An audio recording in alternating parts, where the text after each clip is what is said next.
Hi, Mubi. I'm Lee Pace. I play Roy Walker and the Masked Bandit in The Fall, directed by Tarsem, now streaming on Mubi.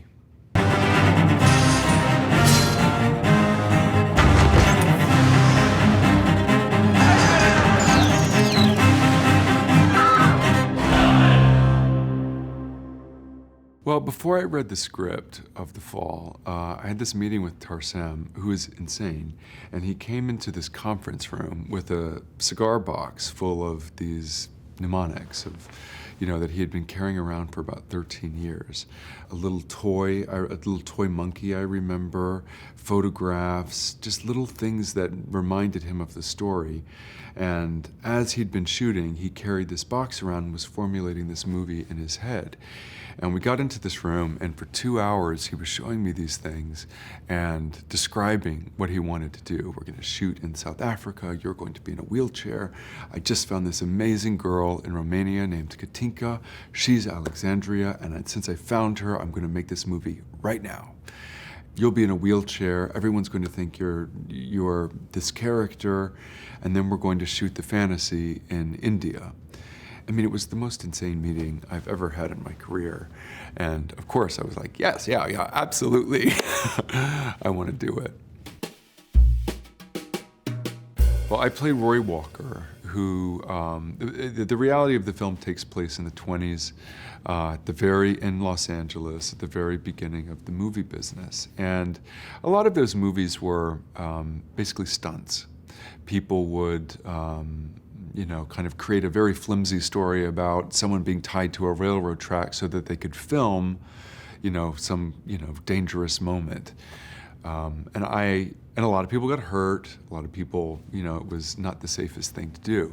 And Roy, is a guy who showed up in Hollywood thinking he would be an actor, and someone talked him into riding a horse off a bridge.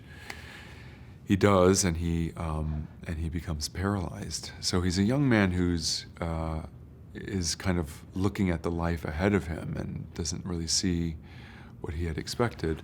And this little girl named Alexandra wanders into his hospital room, and they start talking, and he starts telling her a story. And that's where the movie becomes really interesting. Will you tell me the story now? What story?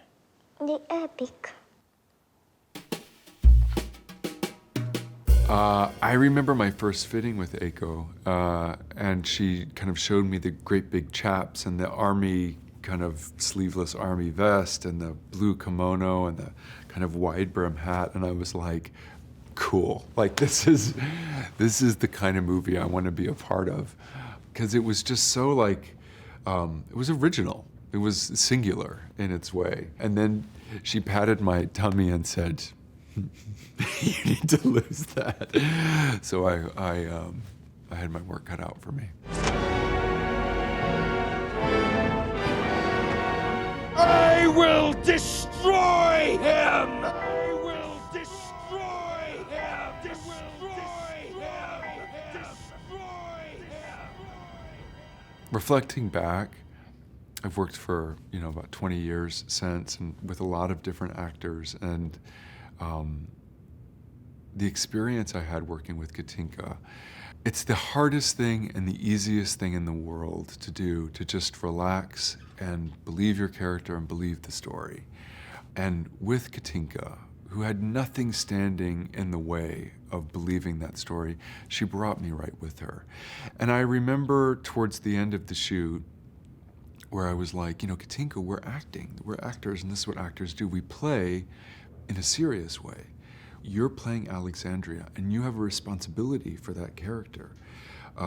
You looking at Roy. Roy is in pain. What do you want to do? And she was like, I want him to be better. And I was like, what are you going to do to make him better? And it was a long conversation we had, and they were very long takes because I would tell the whole story, and we would try to get the reality of it. And I looked at her after the take, and I was like, good job.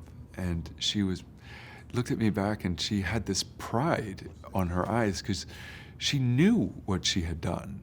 She knew that it wasn't just an empty compliment. She knew that she had accomplished what we were talking about. It was incredible. I mean, I've never had a scene partner like her. Here's an actor I find like incredibly inspiring right now, Franz Rogowski.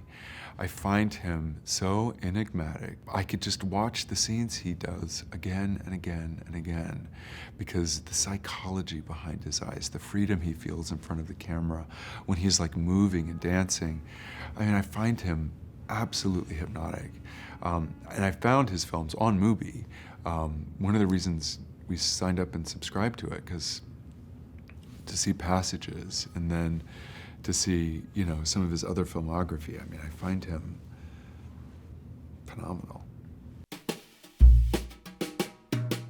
I love all the things we shot in India, but particularly I mean, listen, there's a lot of deserts in the world, and we had a lot of desert locations, but Tarsem chose to take us all the way up the Himalayas to this place called Leh in Ladakh.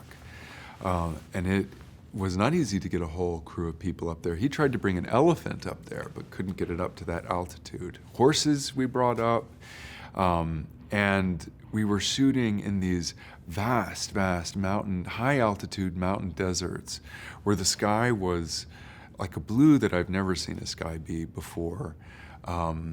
And we were shooting all of these absolutely surreal scenes. You know, the red carriage traveling, you know, through that vast desert. A funny story, we spent like about 3 days setting up this shot where there was a close-up of the priest's face, and then there, you know, he places, you know, the actors and the characters along the side of this, you know, valley that matches that shot so that he could transition between the priest's face and this scene in the fantasy. And it was a very complicated crane move that kind of brought us out of that. And they spent, you know, I would say a couple days trying to create that. And we were just getting ready to shoot, and there was this Bhangra music blaring through this valley. Now, there was no one for miles and miles around. So kind of PAs went in every direction trying to figure out where it was from. And they found this wedding that was happening, and they were like, "Can you please stop the music? We're shooting a film." And they were like, "We're having a wedding. We're not turning down the music." And I think we got a couple takes where they were, you know, they'd managed to, I don't know what happened, but they paid him off, and we got some takes. But it's like things like that would happen every single day on this shoot. Absolutely, I would say it's the, you know, when I've done press for other things, it's the movie that people just say, "Hey, you know, interview's over, but I just want to say this is, you know, Fall is one of my favorite movies." Every director I've worked with has said, "How did he do it? Like, how did he do it? How did he make this film?" I mean, they know how hard it is to make a film, and you know, they'd seen it and they wanted to know how he accomplished this. So I always, you know, when someone does mention that they like it, I feel like I've met a kindred spirit. You know, I feel like I've met someone that is one of my people. Can you tell me the story now? Close your eyes.